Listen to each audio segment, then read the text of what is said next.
Niente più scuse per i servizi igienico-personale ASACOM destinati ai bambini con fragilità delle scuole primarie e secondarie.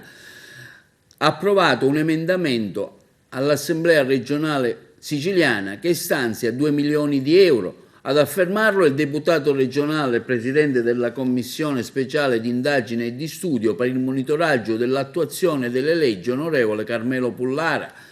L'attenzione ai bambini diversamente abili per il loro diritto allo studio non può e non deve essere un'eccezione per evitare i rimpalli di responsabilità, ovvero situazioni di bambini di serie A e di serie B. Abbiamo presentato, afferma Pullara, un emendamento cui ha fatto seguito un subemendamento e sono stati approvati anche a mia firma, con il quale, al fine di garantire il servizio di assistenza igienico-personale e il servizio di assistenza all'autonomia e comunicazione, meglio conosciuto come figure ASACOM, agli alunni con disabilità delle scuole comunali d'infanzia primarie e secondarie di primo e secondo grado.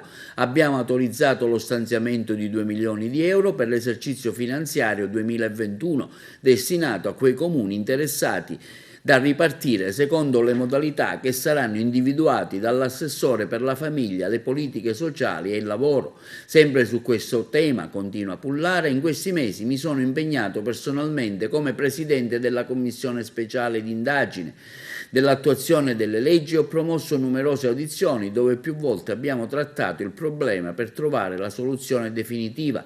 Insomma, una buona notizia per le famiglie dei bambini delle scuole primarie e secondarie con fragilità e per quei lavoratori del comparto che da più parti della Sicilia lamentavano il blocco dei servizi all'inizio dell'anno scolastico.